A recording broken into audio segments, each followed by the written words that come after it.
Assalamualaikum warahmatullahi wabarakatuh. Teman-teman mahasiswa KPI semester 1, apa kabar semuanya? Mudah-mudahan dalam keadaan sehat walafiat. Hari ini yang tadinya kita ada direncanakan untuk perkuliahan offline di kampus, tapi karena ada suatu hal dan kita tidak bisa berjumpa di kampus, jadi hari ini kita masih lewat Zoom. Dan sengaja saya buat video ini biar teman-teman bisa lebih jelas penjelasannya, dan kalau ada sesuatu hal nanti yang perlu dipertanyakan bisa ditanyakan langsung gitu ya. Baik, pertemuan kita kali ini yang ke-14 kalau tidak salah, yaitu temanya itu tentang mengimani hari akhir. Minggu kemarin kita sudah menjelaskan tentang mengimani kodok dan kodar ya, sudah paham semua mudah-mudahan. Kalau belum paham bisa dipertanyakan kembali ya. Hari ini kita berjumpa untuk pertemuan yang ke-14 tentang temanya itu hari akhir ya, mengimani hari akhir. Apa itu hari akhir? Hari akhir adalah hari berakhirnya semua kehidupan. Ya, ketika hari kiamat tiba, ya mungkin teman-teman pernah mendengar gitu ya, ketika ditiupkan sang sakala gitu ya, trompet, dan akhirnya hancurlah semua alam semesta raya. Beberapa tahun yang lalu ada film yang tahun 2012 apa ya kalau nggak salah itu, diprediksi hari kiamat gitu ya, diprediksi hari kiamat tahun 2012, tapi ternyata sampai hari ini belum kiamat juga gitu ya. Ternyata yang dibuatkan video itu bukan kiamat sebenarnya, tapi mungkin kerusakan alam semesta atau mungkin gempa bumi atau dan lain sebagainya. Yang jelas hari ini kita masih berada di sini berarti belum kiamat gitu ya. Hari kiamat atau hari akhir teman-teman semua adalah hari berakhirnya seluruh proses kehidupan di alam semesta raya. Semua makhluk yang hidup mati semuanya. Ya. Kullu man 'alaiha fan wa yabqa wajhu rabbika dzul jalali wal ikram. Dalam soal Waqiah Allah sampaikan sesungguhnya cuma wajah Allah yang kekal dan abadi. Ya, kehidupan semua makhluk yang bernyawa mati semua, hancur binasa, semuanya kembali kepada sang pemilik alam semesta raya, yaitu Allah Subhanahu wa taala. Nah, dalam Al-Quran ada beberapa dalilnya teman-teman semua. Itu dalam surat Al-Hajj ayat 7 Allah jelaskan, dan sungguh hari kiamat itu kata Allah pasti datang dan tidak ada keraguan padanya, dan sungguh Allah akan membangkitkan siapapun yang ada di dalam kubur. Jadi mungkin sebagian kita mengatakan, wah kalau udah yang mati zaman Nabi Adam gitu ya, sampai Nabi Nuh, banjir bandang zaman Nabi Nuh, kapal yang kita kenal dengan kapalnya Nabi Nuh, kemudian zaman Nabi Ibrahim, zaman Nabi Musa, Fir'aun dan sebagainya, emang bisa dihidupkan kembali? Tentu bisa, Allah Maha Kuasa. Dulu kita tidak ada, buktinya hari ini kita ada, dan nanti akan dikebangkitkan kembali. Allah Maha Kuasa atas segala sesuatu, pasti terjadi ya, pasti terjadi dan pasti dibangkitkan, dan ini harus kita imani. Jadi teman-teman semua, saya sering menyampaikan di berbagai macam tempat dan kondisi ya, orang percaya akan kematian itu, orang percaya hari kiamat itu, tapi mungkin tidak semua orang percaya ketika hari kiamat ada hari kebangkitan.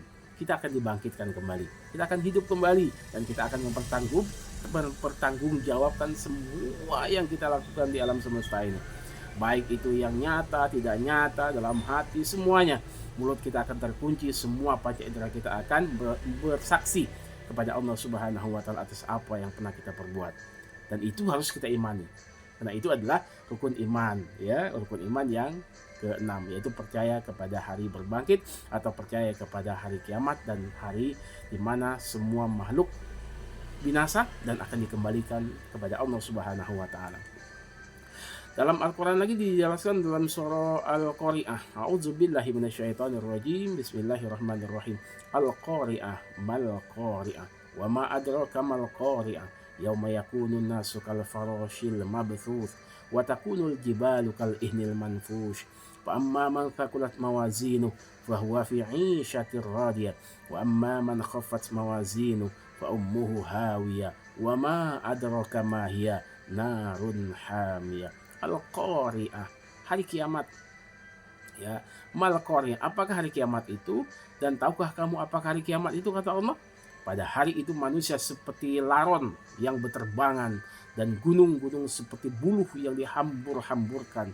Maka adapun orang yang berat timbangan kebaikannya, maka dia berada dalam kehidupan yang memuaskan, ya, atau senang. Sedangkan adapun orang-orang yang ringan timbangan kebaikannya, maka tempat kembalinya adalah neraka hawiyah. Dan tahukah kamu apakah neraka hawiyah itu? Yaitu api yang sangat panas. Jadi setiap manusia akan kembali kepada Allah, dan setiap manusia akan mempertanggungjawabkan atas semua yang dia perbuatnya, ya. Kalau kita kembali kepada Allah dalam keadaan iman, dalam keadaan bertakwa dan banyak amal pahalanya, tentu kita akan mendapatkan ganjaran surganya Allah Subhanahu wa taala. Tapi kalau kita banyak dosanya dan amal kebaikan kita sedikit, maka nauzubillah min zalik, teman-teman semua, kita akan kembali kepada Allah dalam keadaan yang merugi, dan kita akan jauh dari neraka, nauzubillah, masuk dalam nerakanya Allah Subhanahu wa taala. Nah, ada beberapa nama hari kiamat, ya. Hari kiamat itu ada beberapa nama. Ada yaumul qiyamah, hari kehancuran. Jadi kita sering mengatakan hari kiamat, hari kiamat. Apa itu hari kiamat? Wah, kiamat nih. Artinya apa? Hancur. Semuanya akan hancur, ya. Air laut akan bertumpah ke daratan, daratan akan hancur, gunung-gunung semuanya akan hancur lebur semuanya, ya. Dalam teori Big Bang, mungkin beberapa waktu lalu pernah saya sampaikan, alam semesta ini dulunya adalah sesuatu yang padu, satu, kemudian dipisahkan oleh Allah Subhanahu wa taala, dan hari ini terpisah antara bumi, langit, dan alam semesta yang terpisah, dan suatu saat dia akan menyatu kembali dan kembali kepada pemiliknya, Allah Subhanahu wa taala. Seperti bunga mawar, ya, seperti bunga mawar yang pagi hari dia mekar. Bunga hari, ya, pagi hari mekar bunga mawar, tapi suatu saat bunga mawar itu akan menutup kembali dan akan lenyap dan hilang. Teman-teman semua, itu hari kiamat. Ada yang namanya yaumul ba'ats, hari kebangkitan. Ya, semua manusia akan dibangkitkan oleh Allah Subhanahu wa taala. Akan dibangkitkan, pasti terjadi. Ya, tidak sulit bagi Allah untuk membangkitkan manusia yang dulu manusia tak ada, kemudian hari ini Allah ciptakan manusia dan kita ada, dan nanti Allah akan kembalikan kita, akan dibangkitkan kembali. Ada yaumul mahsyar, hari berkumpulnya manusia. Setiap manusia akan berkumpul di satu tempat. Yang hari ini, kalau teman-teman sering mendengar, itu orang beribadah haji, ya. Ibadah haji itu ada namanya wukuf di padang Arafah. Itu adalah sebuah gambaran, sebuah misal, sebuah gambaran. Begitulah seperti nanti di alam semesta, semua manusia ketika hari kiamat akan berkumpul di sebuah tempat menunggu pengadilan Allah Subhanahu wa taala. Jadi ketika kita ibadah haji itu betul-betul merasakan ketika wukuf itu. Makanya ibadah haji itu intinya wukuf. Ketika wukuf kita nggak ada di sana, ya, walaupun sejenak, walaupun sakit, tetap harus ada di padang Arafah. Karena itu kalau tidak ada, kita akan batal hajinya. Ya, semua manusia yang beribadah haji harus wukuf di padang Arafah. Untuk apa? Mengingat, ya, merasakan suatu saat kita akan seperti itu. Ya, berkumpul di sebuah tempat, di sebuah padang yang sangat luas, ratusan miliar manusia menunggu pengadilan Allah Subhanahu wa taala. Yang keempat, yaumul hisab. Yaumul hisab adalah hari perhitungan amal. Semua amal kebaikan, semua amal akan diperhitungkan oleh Allah Subhanahu wa taala tanpa terkecuali. Semua amal, tidak ada yang luput dari catatan Allah Subhanahu wa taala. Maka kita adanya namanya malaikat raqib dan atid. Malaikat yang mencatat, ya, kebaikan dan mencatat keburukan, semuanya. Jadi jangan pernah berpikir apa yang kita lakukan Allah tak tahu. Jangan pernah berpikir apa yang kita lakukan Allah tak melihat. Jangan pernah pikirkan apa yang kita sembunyikan, bahkan di hati sekalipun Allah tak lihat. Allah tahu, Allah maha tahu. Kenapa? Karena ada yaumul hisab. Allah maha menghisab, maha tahu atas perhitungan amal perbuatan manusia. Dan yang kelima ada yaumuddin, yaitu yaumul jaza. Ya, apa itu? Hari pembalasan. Setiap manusia akan dibalas sesuai dengan amal kebaikannya.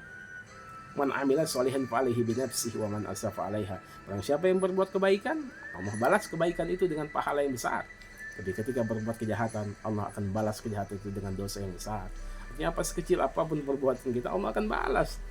Ya, Allah akan balas itu semuanya. Ini beberapa nama hari kiamat, teman-teman semua. Itu ada 5 lebih kurang, ya. Masih banyak lagi. Adapun tanda-tanda hari kiamat. Tanda-tanda hari akhir itu banyak perempuan yang menyerupai laki-laki dan sebaliknya. Nah, ini tanda-tanda nih. Ya, banyak perempuan yang menyerupai laki-laki dan banyak laki-laki menyerupai perempuan. Nauzubillah min zalik, hari ini udah terjadi. Maka kiamat itu sebentar lagi, tidak lama lagi. Ya, tidak lama lagi. Mudah-mudahan sih bukan zaman kita ya.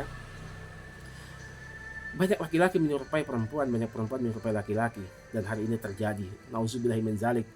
Banyak sekali, banyak sekali, banyak sekali di sekitar kita saja. Tak usah jauh-jauh keluar sana, tapi di sekitar kita pun sudah sangat banyak sekali laki-laki ke perempuan-perempuanan, perempuan ke laki-lakian. Nauzubillah min zalik ya, nauzubillah min zalik.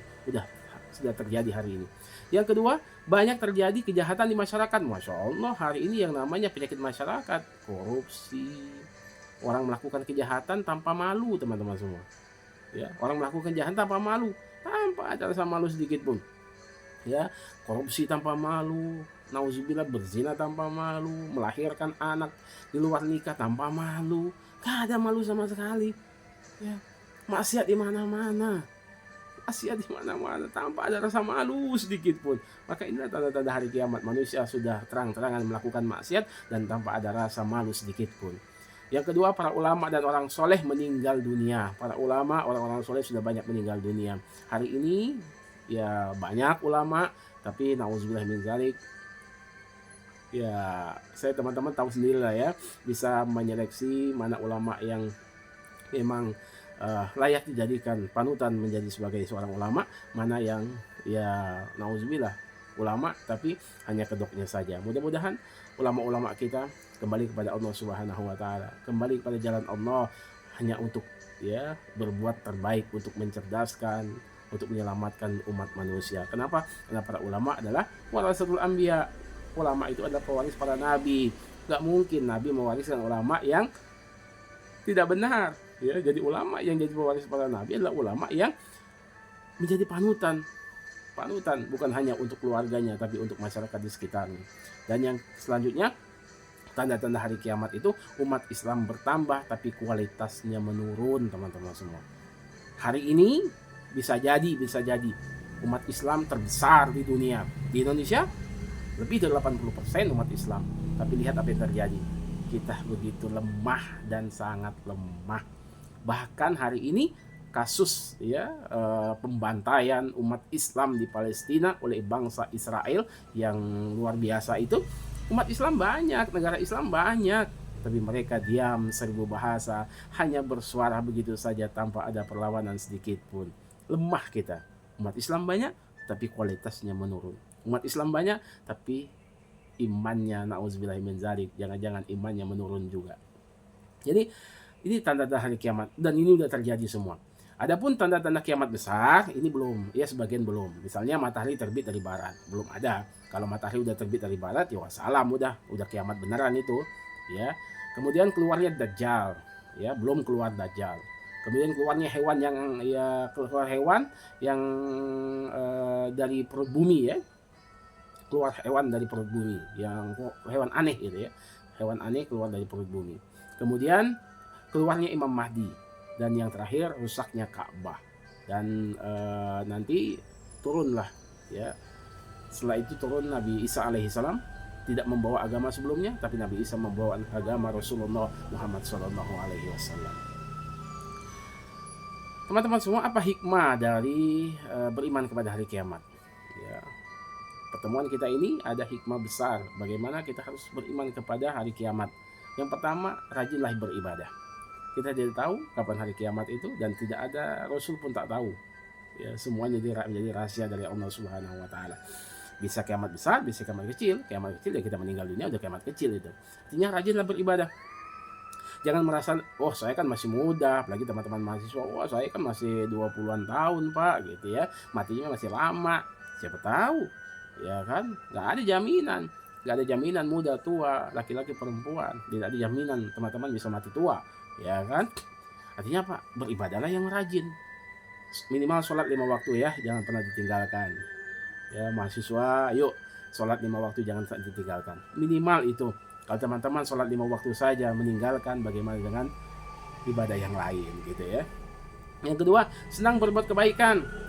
Ya, senanglah berbuat kebaikan, hentikan berbuat jahat. Ya, selalu berbuat baik dimanapun, kapanpun. Ya, selalu berbuat baik. Untuk apa? Kenapa? Karena nanti ada perhitungannya. Hari ini teman-teman berbuat baik misalnya. Wah, kan nggak dipuji Pak, gitu ya. Nggak dipuji. Biarin aja nggak dipuji. Kan Allah udah catat. Kenapa kita hanya mengharapkan pujian manusia? Kalau kita hanya mengharapkan pujian manusia, aduh kecil sekali. Ya, kecil sekali. Bukan hanya kita nggak ikhlas, tapi ibadah kita menjadi rusak dan itu sangat kecil sekali. Yang ketiga, menghindari perbuatan tercela. Ya, kalau hari ini masih melakukan kemaksiatan, masih melakukan perbuatan tercela, yuk kurangin. Ya, kurangin bertahap. Kalau bisa ya dihentikan sama sekali. Tapi kalau masih agak berat, ya udah kurangin. Kurangin maksiatnya. Ya, mudah-mudahan semakin berkurang dan kita menjadi orang yang baik. Dan yang selanjutnya selalu memohon ampunan kepada Allah, banyak-banyak istighfar. Rasulullah aja teman-teman semua, Rasulullah yang dosanya udah diampuni, ya, dijamin masuk surga. Nabi, pemimpin para nabi, ya, surganya dijamin paling paling atas gitu.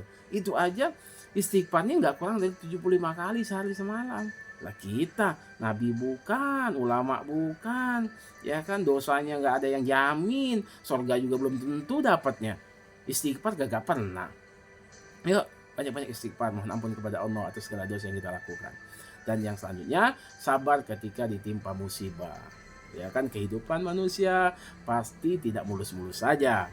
Ya kan, ada musibah, ada kekurangan, ada apa ya, kekurangan harta, kekurangan nggak bisa bayar SPP gitu ya, nanti ada ujian UAS gitu ya kan, kemudian dapat nilai malah misalnya nanti nggak bagus dapat nilainya, dosennya ada yang killer gitu. Ya udah sabar aja, sabar dalam kehidupan ya. Kita harus introspeksi diri ya, perbaiki setiap yang kita lakukan, rajinlah beribadah dan rajinlah berbuat kebaikan, dan tentunya rajin belajar. Nah, kenapa? Karena teman-teman masa depannya insya Allah lebih panjang, karena bisa menjadi penerus generasi Islam yang kuat, yaitu yang beriman kepada Allah dan beriman kepada hari akhir. Teman-teman semua, mungkin demikian yang bisa saya sampaikan. Mudah-mudahan ada manfaatnya dan mudah-mudahan kita semua selalu dalam keadaan sehat walafiat, dan teman-teman sukses rajin belajar, dan kita akan berjumpa di pertemuan berikutnya. Kalau ada yang mau bertanya silakan di komen ya. Terima kasih. Assalamualaikum warahmatullahi wabarakatuh.